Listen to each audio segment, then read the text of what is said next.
Copy of the game provided by Capcom or whatever I need to legally do. I'm not going to belabor the praise when it's basically the same as 99% of the other Monster Hunters. Combat feels great, the monsters look sick, the armors look sick, an increase in sense of progression through the world as you as the player get better and better at fighting the monsters, with the gear acting as a nice way to get stronger if you're just trying to turn your brain off. Just like all of the other games, something something, I'm in love with the quest giver, something something, please tell me Alma lays eggs. A lot of the same things to love, which is what I want. This is the Capcom slop and I eat it knowing that I like it because the flavor is mostly the same. That air of familiarity is fine, though it does only really make the changes jump out as noteworthy. And to that I think there's a positive and a negative to every change that turns this game into one step forward and one step back. What normal people would call points of preference. I think if you're into Monster Hunter the way I am, you'll like it, think that it's worth your time, and dabble in the fun without ever considering going to the subreddit. If you're a bit more the Rathalos cockring stays on during sex type, you might be a bit more polarized by it, much like the case with the last entry. This feels as far away from Monster Hunter Classic as Rise did, which I don't think is bad, but I do think it loses some of the charm that's present in what people would consider the peak of the series with Freedom Unite and For You. I actually wanted to do a video before Wilds came out discussing the unique qualities of the older games, but since they're often minutiae that isn't really interesting to talk about, I kept writing myself into a corner. They have a feeling to play that's hard to communicate in writing and that's even harder to make interesting. We're probably never going to go back to that, which is fine since those games still exist, but I think by this point I'd really want to see some effort from Capcom to preserve those titles with releases on new systems. I don't mean remakes as well, I mean re-releases. Capcom has done Dino Crisis 1 and 2 ports on PC on GOG, and I'd like to see this for some of the older Monster Hunters, since, while the differences are subtle, the games are starting to distance themselves so much from their previous entries that they don't act as replacements from one game to the next, but instead distinct jumps that some people might or might not enjoy. For me, the answer is yeah, I like it, it's fun, it's just with the concession that this is a bit more of a power fantasy than it's ever been. The low rank was genuinely fucking awful, but it's not because it's so incredibly easy that these monsters could be cleaved with a butter knife. Compared to older Monster Hunters, you do get to fighting the monsters faster than ever, and while I love that they're willing to throw new monsters at you on a constant basis, this game never puts its best quality on show until you're about 10 hours deep. Every Monster Hunter has a bit of walking and talking to an extent. If it's not literally walking and talking, it's egg quests and mushroom hunts that'll bore you to tears. Each new monster comes with their own cutscenes and context to dialogue your way through. The cutscenes are incredible and I'd give my life for the wub-wubs. I think I don't know what they're called now that I'm saying it. The issue comes with the bit between the cutscene and the fight, or like the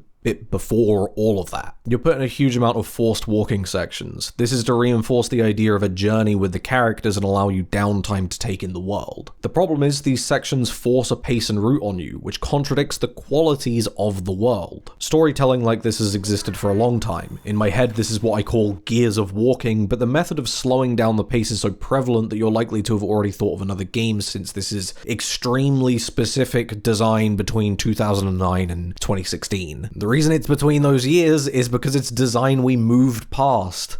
Because it fucking sucks. Extra frustrating is that this game has an example around the midway point that does reinforce the theme of an open, explorable adventure, and could have used forced walking sections as a sparse narrative tool to emphasize certain moments. Instead, it's used constantly, being consistently railroaded to the point where I've seen at least a couple of people crash out before getting to the promise of a Monster Hunter in a land full of monsters instead of Monster Hunter in an arena cosplaying as nature. Both of those are good, it's just bewildering to me that the game takes 10 hours to finally put that part of the game on display from a structure standpoint. You can go and fight monsters out in the world most of the time between missions. When the game locks all of the monsters behind each mission though, you're not really given a reason to go out into that world, since there's nothing new to discover. This is fixed, for the most part, in high rank, but as someone who's professionally unemployed, I don't want to spend 10 hours waiting to get to the good bit, and for a lot of my employed friends, this was time that they didn't want to spend getting to the game that they'd already purchased. The monster variety is fantastic, and each weapon feels like a powerhouse. I think that in some regards,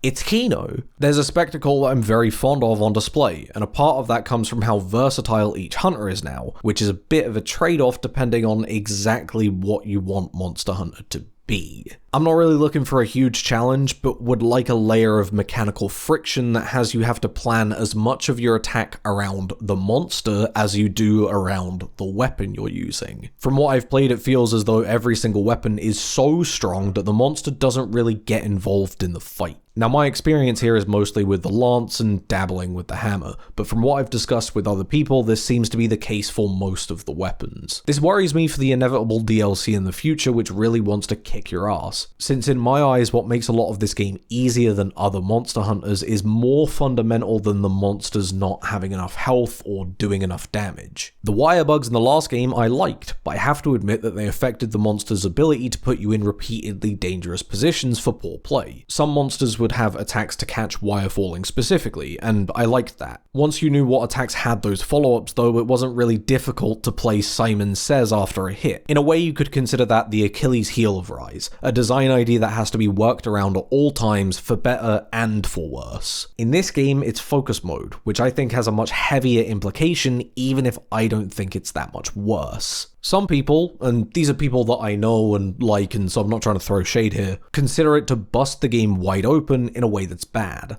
I think it detracts from some of the core ideas of Monster Hunter without making me want to put the game down, but the ways that it does that makes me yearn for the limitations of Monster Hunter 4U and Freedom Unite. By being able to change your swing position at any time, it allows the monster to move faster.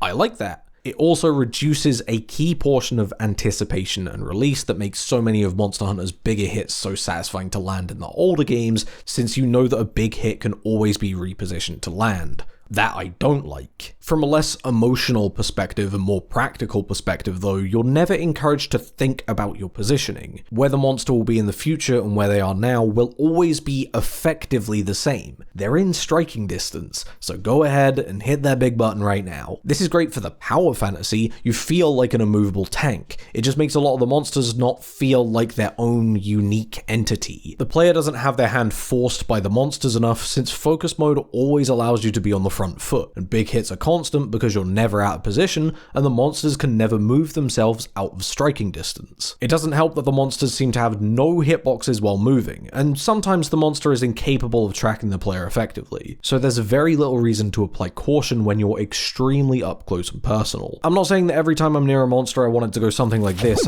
I just want a reason to not have my face pressed against their legs. It creates a subtle sameness to many of the fights after a while, which isn't helped by the wound system. Hitting a wound while in focus mode with this specific attack that I don't remember the name of will force a light knockdown while the monster is attacking. This at first feels really cool. You've always been able to flinch the monster every once in a while during an attack, but to be able to plan around it and force it to happen makes for a nice sprinkling into fights, where the circumstance of a wound allows you to keep up the pace and maybe get a big hit in. But this idea is also diminished thanks to how constant the wounds are. There's never a reason as a player to think, oh, I shouldn't use the wound now because I could save it for later when I might need it, thanks to how constantly you will wound the monster. This green monster that glows red is not an uncommon sight. Go, my child, hit all of the buttons that you want. Wounds to me are a great idea that are simply too frequent, and have many of the fights fall into frequent stunlock fests, something that I'd imagine could become interesting again if they make wounds harder to apply. These changes to the combat system still have me enjoying the game, but I don't think I love it. I found myself thinking,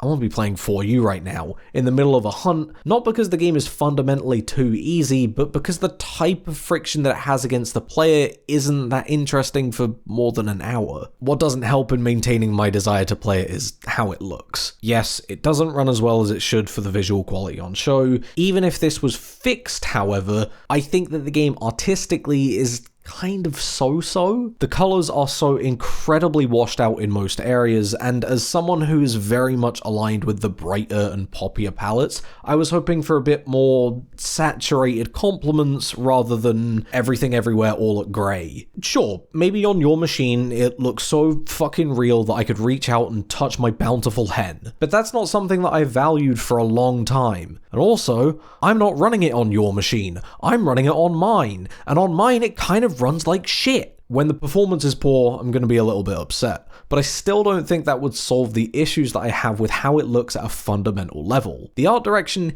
is still good. Areas like the magma caves give me the Rizzler or whatever. It's just so not to my tastes. So when the performance is poor on top of that, it's extra frustrating. I do like the game. I will probably continue to play it, and chances are I even stopped editing this to play it for an hour or two, but I don't think I'm in love with it. Something that I did say for Rise, even though it was a more polarizing Monster Hunter. I'd even go as far as to say that if I wasn't given a copy, I wouldn't be willing to spend £60 on it and would feel like I should have waited for it to go on sale. If it turns out Alma lays eggs, I will be more positive about the game.